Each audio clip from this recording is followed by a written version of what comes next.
Sleep now, and let the thunder of war fade to the rhythm of hoofbeats on distant plains. Let the screams of the dying become the whisper of wind through endless grass, and the flash of blades the flicker of lightning on far horizons. This is the story of Warhawk, the story of a primarch who refused to die, and a fortress that refused to fall. The story of a gambit so desperate that it bordered on madness, and a victory that came at a price beyond measuring. The siege had reached its final phase. The inner palace was all that remained. Every outer wall had fallen. Every bastion beyond the sanctum's immediate defenses had been overrun or abandoned. The enemy pressed in from all directions now, millions upon millions of them, their numbers so vast that they choked the ruined streets and filled the shattered courtyards with a tide of corrupted flesh. The forces that had once defended kilometers of fortifications were now compressed into a fraction of that space. The ultimate wall was breached in a dozen places. The Mercury and Exultant sectors had been abandoned after terrible fighting. Even the Europa sector bastions, which Sanguinius himself had held for weeks, were being evacuated now, the last loyalist forces pulling back toward the Sanctum Imperialis, toward the final line of defense. Rogel Dawn sat in his command throne, surrounded by the flickering ghosts of tactical displays and the endless stream of casualty reports. He had not slept in weeks. He could not remember the last time he had eaten. His armor was still scarred from the last time he had personally led a counterattack, but that felt like a lifetime ago. Now he was trapped here, in this prison of his own making, watching his fortress die one section at a time. The weight that pressed down upon him was not physical, it was something else, something that whispered in the dark spaces of his mind, telling him that all was lost, that his efforts had been futile, that he should simply surrender to the inevitable. He knew the source of that weight. The warp pressed close now, bleeding through the failing wards that the Emperor maintained from his throne of agony. The telethesic shield that had once protected the palace was failing, its barriers sinking into impotence as the master of mankind expended more and more of his power simply to keep the gates of reality closed. Daemons manifested in the lower levels with increasing frequency, and even in the command centers of the sanctum, soldiers reported hearing voices that were not there, seeing shadows that moved against the light. The cowled face appeared in every Looking, patient, waiting. Dawn had seen it 1,000 times now, and each time it reminded him of what he had lost, what he had failed to protect, what he could never recover. All over for you now, Rogel. It hasn't been enough, has it? No one will ever really know how hard you tried. Even your little names have been taken away. The Emperor's Champion. That had been his title once, in the days when he had still allowed himself to leave the confines of this damned bastion. Now the soldiers gave that name to Sigismund instead, and Dawn could not even find it in himself to resent it. The first captain had earned the title 1,000 times over, fighting in the front lines while his primarch sat here, watching, waiting, suffocating under the weight of despair. And yet he continued, because that was what he had been made to do. Because surrender was not in his nature, even when surrender seemed the only rational choice. Wood from the Eternity Gate, an aide reported. The enemy vanguard has reached the outer approaches. Dawn nodded. He had known this was coming. Signal all reserves to defensive positions. The gate must hold. The aide hurried away to relay the orders, and Dawn turned his attention back to the displays. The visual augurs had long since ceased to be useful, but his mind could construct a remarkably rich image of what was happening from the constant stream of reports, the immense infantry forces, hundreds of thousands strong in the vanguards alone, millions more streaming along cleared avenues in the wreckage. The mobile armor, the mechanized walkers, the grav platforms assembled in uncountable numbers now, all grinding closer to the core. Overwhelming, unstoppable, unforgiving, somewhere out there, beyond the walls of the sanctum, his sons were fighting and dying. Sigismund led them now, the first captain, the Emperor's Champion, his black sword reaping a harvest of traitor souls with every stroke. The grim old Templar had found his purpose in these final days, and he pursued it with a fervor that bordered on the religious. But there was another force out there, one that Dawn had tried not to think about too much. A force that had chosen a different path, a more desperate gambit, led by a brother whose methods had always frustrated him. The Khan, Jaghatai, the Warhawk. He had taken the bulk of the 5th Legion and struck out toward Lionsgate Spaceport, the massive structure that the Death Guard had claimed as their stronghold. It was a suicidal mission by any rational calculator, a direct assault on a fortress held by an entire legion, commanded by a primarch who had become something more than mortal. Jaghatai's honor contest, Dawn muttered to himself. That was how he had characterized it in the council chambers, a private battle, an indulgence of pride at a time when every warrior was needed at the sanctum. Two tiny points of resistance, the Khan's assault and the Dark Angel's unexpected occupation of the Astronomicon, cut off from any help. Thousands of priceless warriors squandered on defiant stands when they should have been here, at the sanctum, for when the Red Angel came. But perhaps he had been wrong. Perhaps his brother's instincts had seen something that his own calculations had missed. He would know soon enough. In the depths of the Sanctum Imperialis, Constantin Valdor hunted daemons. The Captain General of the Legio Custodes moved through tunnels that predated the Imperium itself, his guardian spear casting golden light into darkness that had not known illumination for millennia. The walls here were bone-like, ridged and gnarled, thick with the dust of forgotten civilizations. These were the deep places, far below even the dungeon's deepest levels, tunnels that smelled of older, stranger cultures, ones that had lived and died thousands of years before humanity's current civilization had fought its way to prominence.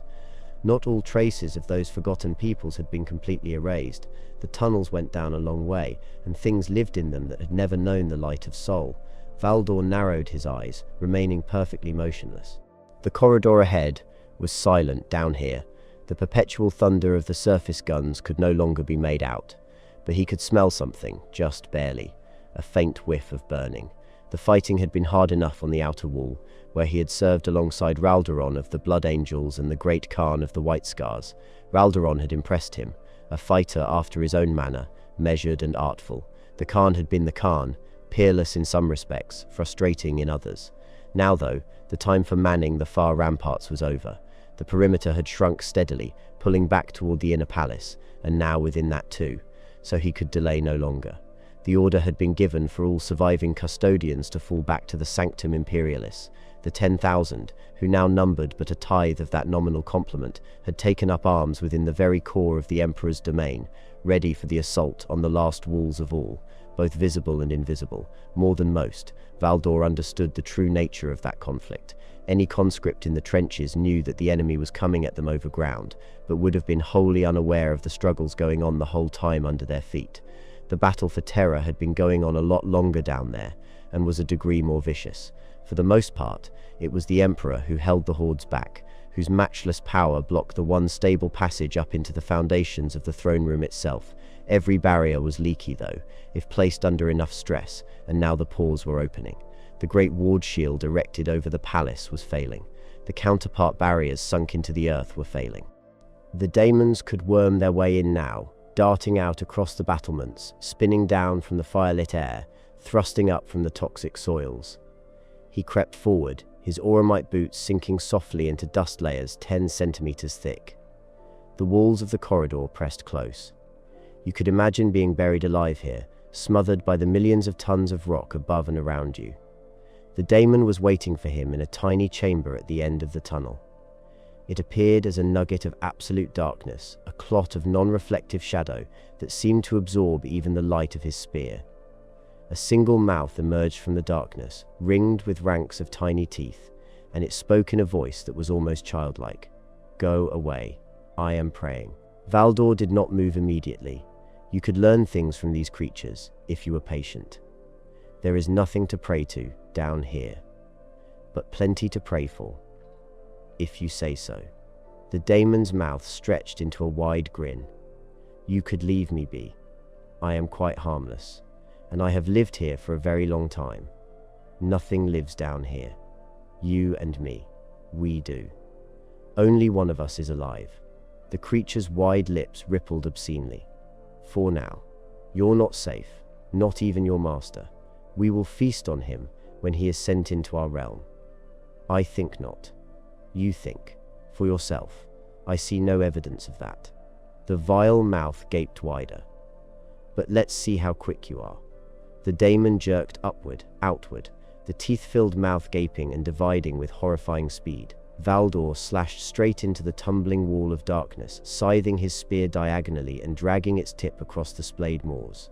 The expanding daemon's flesh split apart, scattering into coal-black slivers that quickly pooled and reformed and wriggled back up into fresh bodies.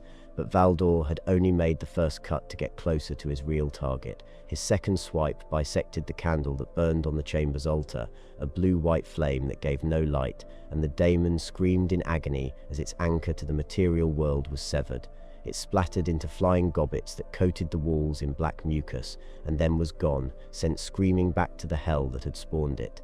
Valdor extinguished his spear's light and stood in the darkness for a moment, recovering, not from the physical exertion that had been trivial, but from the exposure to such raw truth. Every time he killed one of these creatures, every time he opened himself up to those visions of the other side, it got a little harder to stomach. He could feel the foulness polluting him, introducing the ghosts of doubt where none should ever have been possible. To kill with this blade, it took a toll. If he had been capable of doubting his master, he might have spent more time wondering why he had been given such a weapon. But he was not capable of doubt, not in any meaningful sense, and so he simply moved on, deeper into the tunnels, hunting the next horror that had wormed its way through the failing barriers. The Neverborn wanted to die on his blade, it seemed. They wanted to face him, to laugh, or to feel some rush of fear, or maybe just to be there, at this time, in this place. It mattered to them. For once, they seemed to take it all seriously, and Valdor killed them all, because that was his vocation, Captain General Spearbearer Threshold Keeper. He stalked through the narrow walkways of the Sanctum Imperialis, the deep vaults, the hidden places, waiting, watching, and they came to him, sooner or later, rushing out of the dark to sink their fangs into his chest. They died, or, at least, they were sent back to the place that spawned them, and then he would start again, going silently, hunting. The final contest was coming soon, and he would be ready. The Khan's assault on Lion's Gate began with a conversation. Ilia Revalion had been with the White Scars since Ulanor, longer than most of the Legion's mortal servants. She had been a general once, a commander of Imperial army forces, but that life felt like it belonged to someone else now. She had been infected by the Sons of Chagoris. That was how it was with Jaghatai's people. You spent enough time around them, and you found yourself changed, drawn into their way of seeing the world. She had just returned from a dangerous mission through enemy territory, bringing supplies and intelligence that the Legion desperately needed. She was exhausted beyond words, her hands trembling as she reached for a cup of water in her quarters, and then she realized she was not alone. The Khan was waiting for her, standing against the far wall, too big to fit onto any of her furniture pieces, looking as self-conscious as she had ever seen anyone look. "You could have knocked," she murmured, eyes still closed. "Forgive me. When you came in, you did not look well, so I did not know how to warn you." She opened her eyes and shuffled up in her chair. He was wearing his battle armor, scarred and battered from months of fighting, and she could see the exhaustion in his face even through the superhuman composure. The warriors of the legions had been made to keep going no matter how starved and damaged they became. They would just keep fighting until the exceptional machinery of their bodies finally fell apart. Death meant nothing to them. Dishonor meant almost everything. "How do you feel?" he asked. "Old. I feel very old. How do you feel?" The wisp of a smile flickered over his proud face. No one else would ever have dared ask him that question. None of the tens of thousands of warriors under his command, none of the hundreds of thousands of auxiliary troops who marched under his banner would ever have presumed. "I feel settled," he said thoughtfully. "The pieces are arranged. The calculations have been made. Very soon we shall reach the point when nothing else can be done, save for the action itself." She did not believe him. Not really. The stakes were too high, the likelihood of devastation too overwhelming. This was not a voluntary decision in any meaningful sense. This was desperation, a final spit in the eye of fate. "Never do the easy thing," the Khan continued, moving away from her, looking at the few possessions she had preserved, the seals marking her entry into the Departamento Munitorum, the cheap plasteel memento from Ulanor, a priceless dagger that Chin Shah had given her. "We suffered for that creed. And now, in a way, this is the easiest thing of all. To stop holding back, cut loose, just like we've been promising we'd do ever since Prospero." He placed his hand gently on the shelf. Yesugei saw it. He dreamed of it, he told me. That I'd end my journey, fighting a creature of the dark, on a world of embers. and I tried to dismiss it, but it kept coming back to me. That's the problem with the dreams of Stormseers. You wonder if you work to make them true. Ilya watched him as he spoke. There was more hollowness under that armor than there had once been. Even primarchs could be worn down by this war. This is why we came back, she told him finally. This is what you were made for. Not to hide in the shadows of Saturn's rings, not to race through the void forever. To stand, to fight, to win or die trying. The Khan came over to her. In order to reach her level, he had to kneel. He extended his great hand, and she put hers out, and each one clasped the other. I will make you as safe as I can, here, he said. If they come for the place while you're gone, I'll give them hell. See that you do. He looked at her with those deep-set eyes, the ones that could ignite with battle fury in an instant. Because I plan to come back. The spaceport loomed above the wasteland, like a mountain of corrupted metal, its terraces rising tier upon tier into the poisoned sky. Every surface was darkened with filth, sown from the munitions of the Iron Warriors, who had conquered it originally, but most from the presence of the Death Guard. Mats of mold and algae spread across parapets and battlements, further blackening and corroding what remained. Landing platforms hung with creepers and webs, clogged and sagging. Flies buzzed in clouds thick enough to blot out what little light filtered through the perpetual murk, breeding so fast they formed living carpets that slithered over the masonry like waterfalls. The entire structure had begun to degrade, to dissolve slowly into the biological, transforming into something that resembled the fog-shrouded death world of Barbarous. Its innards glowed with a pale green light, points of vivid color that punctured the darkness hanging across it. The more it changed, the longer the Death Guard occupied it, the closer it got to the world their Primarch had been raised on. Was that deliberate? The Death Guard had all hated Barbara, Mortarion more than any of them. But perhaps they were doomed to bring it with them wherever they went. Or perhaps this was just a passing phase, something they would eventually move beyond once the true nature of their strange gifts became apparent. Mortarion had made it his fortress, the Pale King, the Lord of Death, the Primarch who had sold his soul for the power to never die. He waited within those corrupted halls with the bulk of his legion, the Unbroken, they called themselves now, Space Marines, who had been transformed by their passage through the warp into something that was neither alive nor dead, but eternally, horribly, in between. Against them, the Khan brought the White Scars. They came from the east, from the Colossi fortress perimeter that had been their stronghold since the beginning of the siege. Tanks and jet bikes, infantry and artillery, all of it moving with the coordinated speed that was the hallmark of the 5th Legion. They did not creep forward cautiously, did not probe for weaknesses, did not wait for the perfect moment. They simply attacked. Shiban Khan led the vanguard, the Taxir, they called him, the warrior who had walked through hell itself to reach the loyalist lines. His story had become legend among the 5th Legion, how he had carried 2 mortals through the toxic wasteland when Eternity Wallport fell, how his armor systems had failed and left him carrying the weight of ceramite on muscle alone, how he had seen ghosts of fallen brothers walking beside him through the ash and poison. Yeshuge had walked with him, Torgun, Jubal Khan, even Kamba Diaz, the Lord Castellan of the Imperial Fists who had died at Pons Solar, not a White Scar, but a brother in the only way that mattered. They had accompanied him through those terrible days, spirit companions of Chagorian legend, urging him onward when his body had nothing left to give. There is only a little further to go, they had told him, and he had believed them, because to stop believing would have been to die. Now, he carried a power glaive called the Guandao, a weapon he had wielded since the campaign on Chondax 7 years ago. Like him, it was hard to kill. Behind him came the Brotherhoods, their ivory armor gleaming even through the filth and smoke. They chanted as they advanced not battle cries, but something older, something that predated even the Legion itself. It was a rite of grief, a ceremony for the dead, a way of channeling loss into fury and fury into victory. The rite had begun when they entered the spaceport's outer approaches, and it had not stopped since. Every White Scar who had fallen in this war was named in that chant. Every brother who had died on Prospero, on Terra's walls, in the void battles above. The names rolled on, thousands upon thousands of them, and with each name the fury of the living grew stronger. For the Khan, for Chagoris, for the Emperor. The Death Guard met them in the outer galleries, and the killing began in earnest. The Unbroken were terrible opponents, slow but implacable, absorbing wounds that should have been instantly fatal and continuing to fight.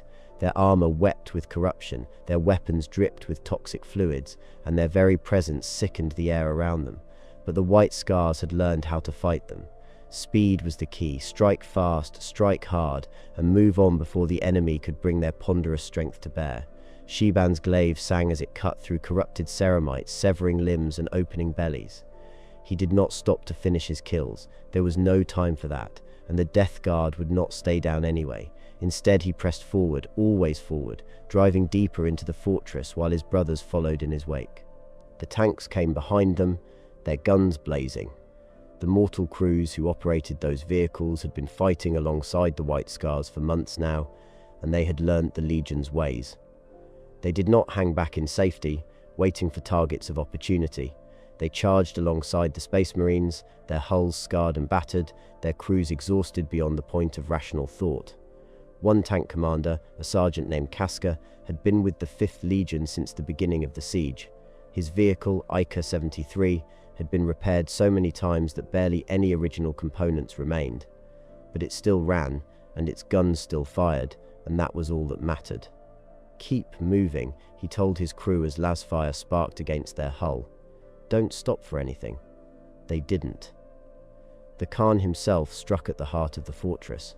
He came with his Keshig, the elite warriors who served as his personal guard, the finest fighters in a legion of exceptional fighters, each one chosen for skill and loyalty and the indefinable quality that marked them as worthy of standing at their primarch's side. They carved a path through the Death Guard defenders, their blades singing, their movements a blur of controlled violence. The White Scars had always been faster than any other legion, faster than anything the enemy could counter, but now they moved with something beyond mere speed. They moved with purpose, with the absolute certainty that comes from knowing exactly what you have to do and being willing to pay any price to do it. The corridors of the spaceport were choked with the enemy. Death Guard in their corrupted armor, daemons that flickered in and out of reality, mortal cultists who threw themselves at the White Scars with mindless devotion. The air itself was poisonous, thick with spores and toxins that would have killed an unaugmented human in seconds. Even the Space Marines felt their effects, a sluggishness in the limbs, a fogging of the mind, a whispered temptation to simply stop fighting and accept the gifts that Grandfather Nurgle offered to all. The Khan killed them all, his dowel blade trailing arcs of lightning with every stroke, his movements as precise and beautiful as the calligraphy of his homeworld. He had been made for this, not just the fighting, but the leading, the inspiring, the demonstration by example of what a warrior could be. His Keshig followed in his wake, matching his fury, adding their blades to his, and together they cut a path of destruction through the heart of Mortarion's domain. The Stormseers came with them, the Psykers of the 5th Legion, wielding powers that the Death Guard had learnt to fear. Chief among them was Naram Batar, whose face was scarred from ritual marks and newer wounds, whose crystals glinted in the dim light of the corrupted fortress. He and his brothers wove barriers of lightning around the Khan, deflecting the worst of the warp-born attacks that the enemy hurled against them. They were searching for Mortarion, and Mortarion was waiting for them. They met on a landing stage high above the fortress floor, a platform that had once served as a receiving area for dignitaries and now served as an arena for gods. The Pale King emerged from the shadows like a nightmare made manifest, corrupted, his gauzy wings spread wide against the sick green light that suffused everything in this place. His armor had transformed along with his flesh, its surfaces crawling with verdigris and rust, its seals leaking fluids that should not have existed in any sane universe. The scythe silence gleamed in his hands, its blade curved like a crescent moon, radiating cold that had nothing to do with temperature. "So you came," Mortarion said, his voice a death rattle filtered through corroded bronze. "I knew you would. You could never resist a challenge." The Khan smiled. His helm was gone, lost somewhere in the fighting below, and his face was exposed, revealing the sharp features and deep-set eyes that had led the Ordu of Jaghatai across 100 worlds. Even through the grime and blood that coated those features, the smile was visible. "I missed you too, brother. This is where it ends for you, Jaghatai. You have always been fast, but speed cannot save you from what I have become. I am beyond death now, beyond pain, beyond anything you can comprehend." The Khan's smile did not waver. "Then show me." They charged at each other, and the world dissolved into violence. The duel between primarchs was unlike anything else in the universe. These were not mortal warriors, bound by the limitations of flesh and bone. These were the sons of the Emperor, crafted from his own genetic template, enhanced beyond anything that had come before or would come after. When they fought, reality itself seemed to bend around them, as if the universe recognized that something fundamental was being contested. Mortarion struck with silence, the great scythe that had reaped souls across 1,000 worlds. The blade moved faster than any mortal eye could follow, trailing streamers of warp energy that corroded everything they touched. Each blow carried the weight of a falling building, each strike backed by strength that could shatter ceramite like glass. The Khan dodged, danced, deflected. His own blade, the White Tiger, forged by the blade makers of Hashin from the black sand of Chagoris' mountains, was a sliver of silver against Mortarion's darkness. It was impossibly fragile by comparison, a thing of mortal craftsmanship facing a weapon that had been blessed by gods. He could not match his brother's strength. No one could, not anymore. The gifts of the plague god had elevated Mortarion beyond the bounds of what even a primarch should have been capable of. So the Khan did not try to match that strength. Instead, he moved, using his speed to stay one step ahead of the killing blow, waiting for his moment. But Mortarion was relentless. The scythe came again and again, unstoppably fast, critically heavy. It drove the Khan backward, shattered his defenses, sent him crashing to the deck in a spray of blood and broken armor. And still Mortarion pressed on, raining blows down upon his prone brother, shattering ribs and cracking ceramite, painting the landing stage with the blood of a god. Through it all, the Khan kept talking.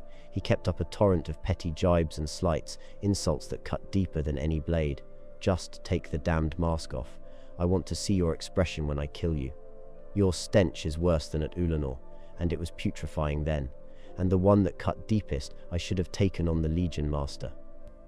I should have fought Typhon." Mortarion's fury grew with each barb, his blows becoming wilder, more desperate. He was winning. He was clearly winning, but the Khan would not stop, would not yield, would not give him the satisfaction of silence.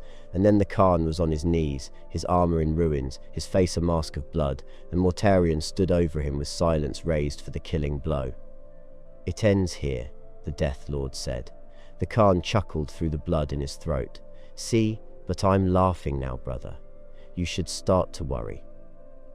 The truth of the Khan's strategy became clear only at the end. He had not come to Lion's Gate expecting to defeat Mortarion through superior skill. He had not believed, even for a moment, that he could match his brother's warp-enhanced strength. What he had done was something far more subtle, far more dangerous, far more characteristic of the White Scar's way of war. He had absorbed the pain.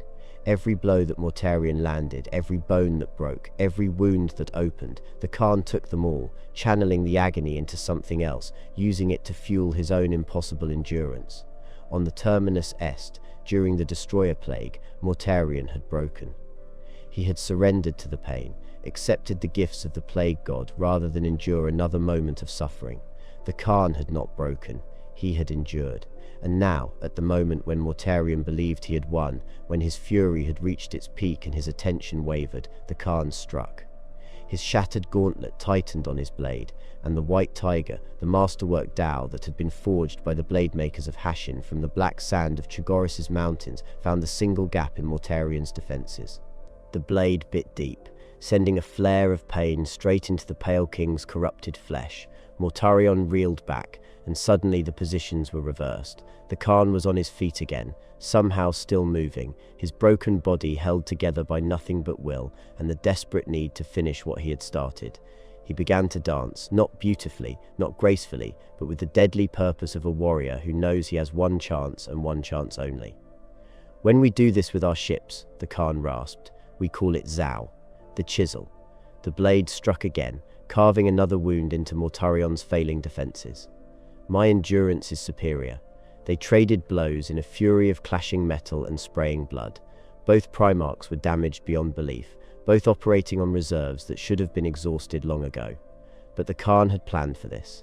He had spent all those early exchanges building to this moment, accepting punishment in order to deliver punishment, sacrificing his body in order to break his brother's spirit. "If you know what I did," Mortarion cried out, his voice cracking with desperation. "Then you know the truth of it, brother. I can no longer die." The Khan's bloodied head lifted, and for a moment his single-seeing eye met Mortarion's gaze with perfect contempt. "Oh, I know that," he said, "but I can." Then he leapt. The final exchange lasted only seconds. The Khan's broken legs propelled him forward, his fractured arms bore his blade, his blood-filled lungs and perforated heart gave him just enough power for one last strike. He swept in close, closer than he had been throughout the entire duel, and Mortarion's scythe met him. Silence caught the Khan under his arm and impaled him deep. But, at the same moment, the white tiger found its mark. The dowel blade drove into Mortarion's chest, piercing the same gap it had found before, driving deeper, twisting as it went. Both primarchs staggered apart, both mortally wounded, both somehow still standing. The Khan fell first. His body simply stopped working, the accumulated damage finally overwhelming even his superhuman physiology. He collapsed to the deck in a spreading pool of his own blood, and did not move again. Mortarion stood over him, swaying, bleeding from wounds that should have killed him a dozen times over. The Daemon Prince's gifts kept him alive, would keep him alive forever, trapped in an eternity of pain and corruption. But something had changed in his eyes. Something had broken that could not be repaired. He had won. By any measure, by any calculation, he had won. But it did not feel like victory. Across the spaceport, the effects of the duel rippled outward like shockwaves. Mortarion had been the anchor for his legion's power, the source of the warp energy that fueled their impossible resilience. When he was wounded, truly wounded for the first time since his transformation, that power faltered. The Death Guard felt it immediately, a sudden hollowness where there had been fullness, a terrible clarity breaking through the fog of corruption that had shrouded their minds. The White Scars felt it too, but differently. The oppressive weight that had pressed down upon them since entering the fortress suddenly lifted, and in its place came something like joy. They pressed their attack with renewed fury, driving into the suddenly disorganized Death Guard, cutting them down before they could recover. Shiban Khan led the charge, his glaive singing, his voice raised in the ancient war cries of Chagoris. The rite of grief had ended. Now came the rite of victory. "For the Khan," he roared. "For the Khan." And across the spaceport, from the scoured depths to the cleansed heights, the throats of Jaghatai's people opened in answer. They found him on the landing stage, surrounded by the bodies of his Keshig.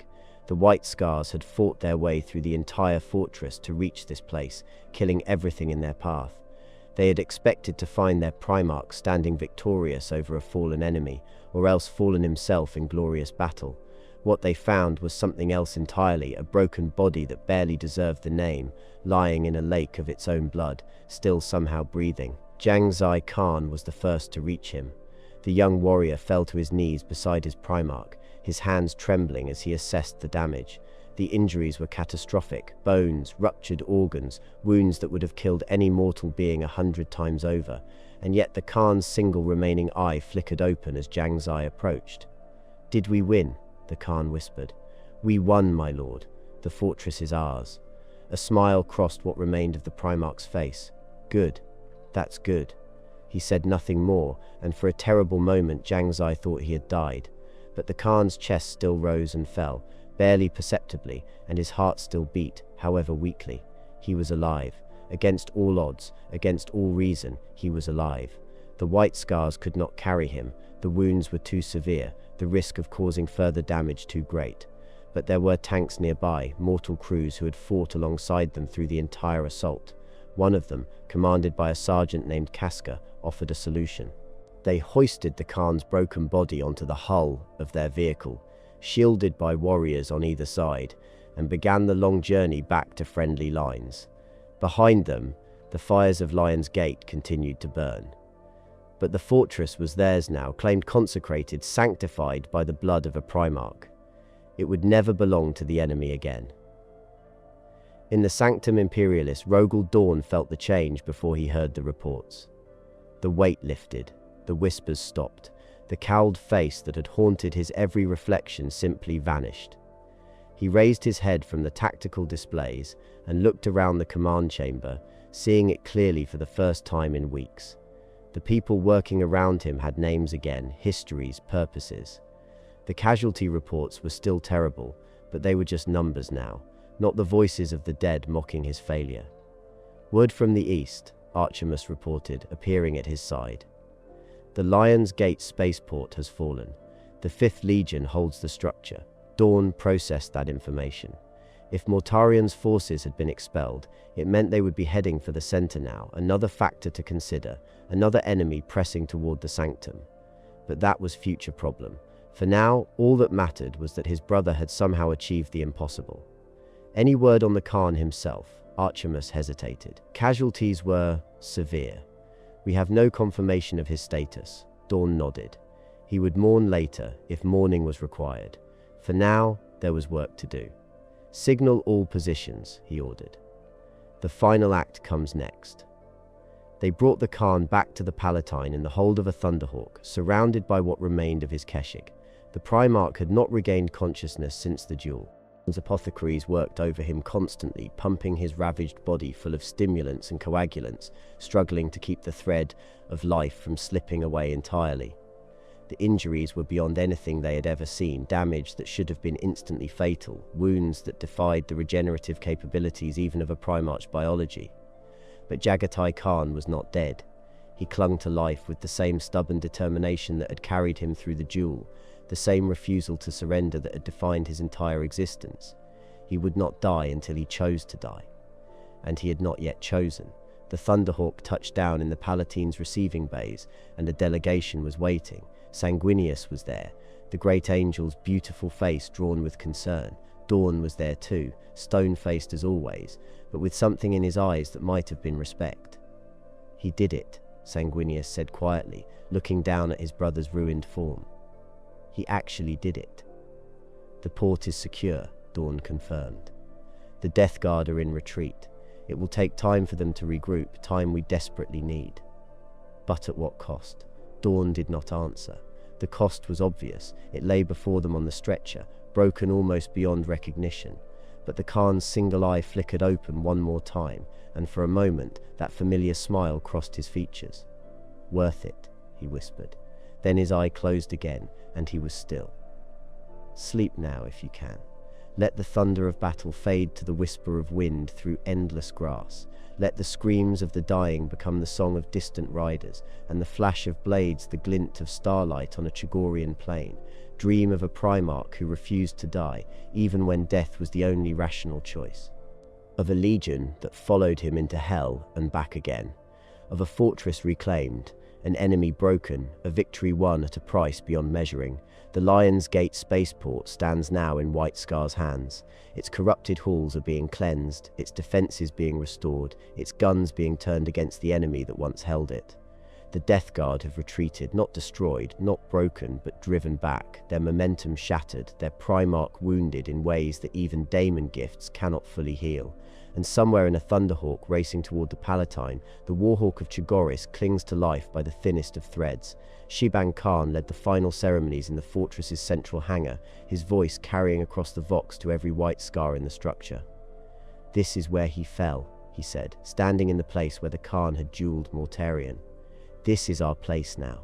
This is holy ground. This is Chagoris on earth. The warriors of the 5th Legion responded across every level of the fortress, from the scoured depths to the cleansed heights. They planted their feet, mastered their hate, returned to their right minds, restored equilibrium. The rite of grief was over. Now came something else, not celebration, for there was nothing to celebrate in this carnage but recognition, acknowledgement of what had been achieved and what it had cost. When we fight again, Shiban told them, it will not be for conquest, nor for vengeance, but to preserve this. They shall never have it. They may take all other worlds, they may master the warp, they may despoil the very arch of heaven, but they shall never have this place. It has our mark upon it. It is sacred. Above them, the green tinge on the bare stone was fading away. Lumens were coming on, flickering, then solidifying, then burning through the filth. The Lion's Gate spaceport had been ravaged twice, first by the Iron Warriors, then by the Death Guard, but it had not been razed. Its surviving landing stages, its soaring walls, its colossal reactors, and most of all its mighty guns were theirs now. We stand here, now, Shiban said. We cede no ground. We suffer no enemy to cross the threshold. It is our place, from this day until the end of time." Then Shaiban raised his glaive high. Every warrior of the White Scars in that place of sorrow and suffering raised their weapon, not in the cause of a curse as before, but as the Khans of old had done under the twin moons, in salute, to mark what had changed and what had died, but also what remained and what was eternal. "For the Emperor," Shaiban cried. And all across the Lion's Gate, the throats of Jaghatai's people opened in the timeless answer, the one that justified all their suffering and sanctified their victory, for the Khan. The siege continues, the walls still stand, and somewhere in the depths of the sanctum, a warrior who should have died fights his way back to the light. This is the story of Warhawk, the story of a Gambit that should have failed and didn't.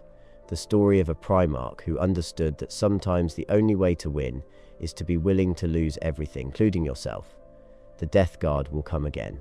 Mortarion will heal, after a fashion, and his legion will press toward the sanctum alongside the other traitor forces. But they will come diminished, their aura of invincibility shattered, their primarch's confidence broken, and the loyalist forces will know that they can be beaten. That is worth more than any strategic advantage. That is worth more than any fortress or any fleet. That is hope, the most dangerous weapon in the galaxy. Rogel Dawn knows this now. Sitting in his command throne, watching the reports stream in from the Lion's Gate, he allows himself something he has not felt in weeks, a moment of pride in his brother. Jaghatai, you insufferable, infuriating prodigy. The final act comes next. The Eternity Gate stands ready, its defenders prepared for the assault that everyone knows is coming. Angron and his World Eaters are already pressing toward it, their berserker fury barely contained. The sons of Horus mass for their own attack. And somewhere in the void above, Horus himself watches and waits, preparing to descend to the surface when the moment is right. But that is a story for another time. For now, rest. Let the sound of war fade to silence. Let the weight of the world slip from your shoulders. The Khan endures, the fortress stands, and the siege of Terra continues. Until next time.